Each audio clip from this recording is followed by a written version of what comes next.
Hello there, I'm Gus Russell. Advertising has and is my passion, as you can see from my vintage, for quite some time. Today I want to show you one aspect of that passion, storyboarding. This is a reproduction of a painting by Peter Bruegel, The Wedding Feast. Apart from being a master, he really was an early visualizer. In 1530 he couldn't rush out and hire a photographer, so he had to paint the happy scene. He would crack out some roughs or layouts, present them to his client, and in this case his patron, and after he got approvals, he'd toddle back to the studio and knock out a masterpiece. I can't promise you a masterpiece, but come with me to the studio and I'll show you how we approach storyboarding in the 21st century. Thank you. What I've got here is a brief. In this case, it's a 130-page script for a movie. My client wants me to do one frame per page because the movie's still in development. So what we'll do is I'll show you how we approach it now. Right, well what we've got in this frame is frame 3, so it's pretty early on in the storyboard, but let's see, we've got a nerdy couple being shown around a house in a bedroom with a young estate agent cracking some sort of wisecrack. So, okay, let's have a look at the nerdy man, see if we can get him in first. Let's have a go. Let's make him put a bit of hair in here, get the general shape of his head. Put a little eye there and another one here. I think a pair of glasses is always good because, you know, it just gives that impression of being someone who maybe... There we are, put the mouth in, give him a perplexed expression just by emphasising the edge of the mouth. And his bottom lip sticking out a bit, and probably no chin. That often helps. Okay, so the ear would be here, so, you know, the bottom of his jawline, like that. Right now, he's a sort of a nerdy guy. Well, I can tell you what, we give him a haversack. Put that in there, down here, like so, the other side of it. And put a little strap on in, show that's that. Oh, we'll have a couple of little stickers on here, they'll probably say Dartmoor or something like that. Stick that on like that, yeah, well then the bottom of it here, coming up, and of course we put the strap in around his body, which there you have. Okay, on the arm, we'll have his arm up and he's thinking to himself, well, I don't know, is that going to be a problem, that damn patch, or not? You know, I don't know.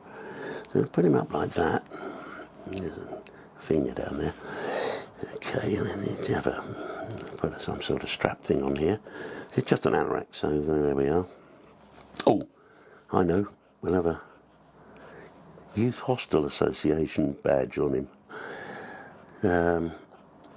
Grand organisation, by the way, if anybody's watching that's a member, but it just helps to paint the picture of the character a bit more.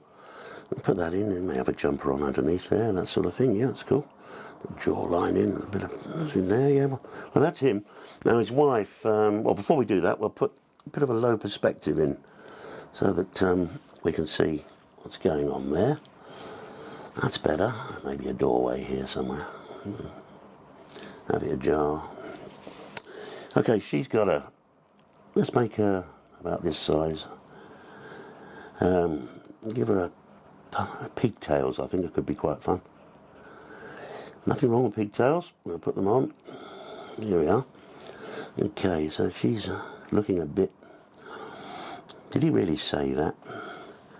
Let's see. Put a mouth in there again. She's got an expression here. Bit of an ear there, some hair here, and then a little neck, I think.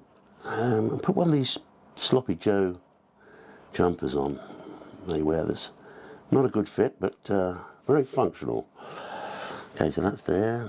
We have we'll have her holding a handbag, I think. So we'll put the hands in like this. There. A jumper here. The other one there. Rather sort of prim and proper the way she's holding that. And sort of like that. It comes in. Yeah. Handbag here. Give her a nice big one because she's got to have the first aid kit and everything else in there. That's it, that's there. So she's there. Then we come to the old estate agent. So he's going to occupy... Oh, just put the bottom of her jumper in here so you see what's going on. Let's see, maybe a plaid skirt or something is always good. Excuse me. Right, that's there. Okay.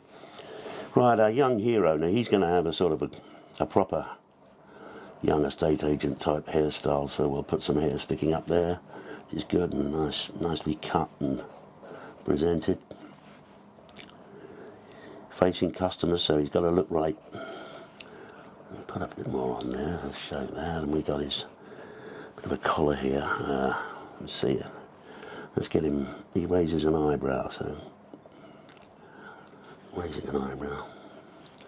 There he is, there, he's almost there. Let's see, the trick in this really, some of these things, is what you leave out really, it's important, not what you put in the jawline, and that normally comes down to something like that. So you'd be wearing a suit, obviously, so give him a nice, oh, I'll tell you what, you have a massive tie. They all have big ties, most of them. Apologies to any estate agents that don't have big ties. And put that in, and we'll have him sort of directioning, trying to take the nerdy man's eye off the ball here by making a nice satirical comment. And what he's saying is to the lady, this will make you masterful. So there we are, we'll put him in there. I'll tell you what, we'll have a nice big handkerchief that matches his tie. Big bold pattern on that. Like that, so forth. There's his arm coming in like that. Okay, now that's got it mapped out. So what we're going to do now is just use this tool, which is a massive great piece of graphite. And I like these because you can cover a lot of ground with them. And you can put a lot of tone in very, very quickly. So I always find these very, very useful, these things. That in like that. Give that a bit of shape, the old anorak there. Put some, get him in the foreground, you see, so he's got to be like so. She can be, we'll put a bit of current shading behind there. That's it. He'll have a nice bit of shading up here. He's our hero, so we'll give him a bit darker hair to make him, and then I think probably a pinstripe suit he'd have on, wouldn't he?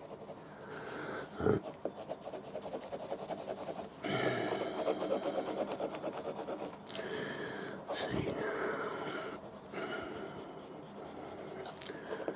pinstripe suit, yeah, well that's.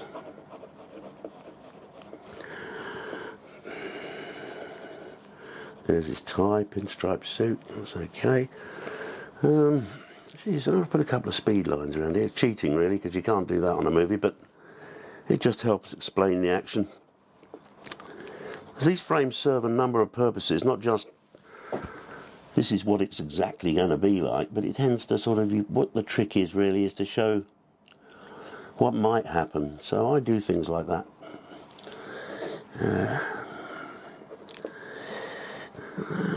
Put a bit of shade in here where the door is. It's a bit darker in there. I think that's basically it. That's probably a frame now.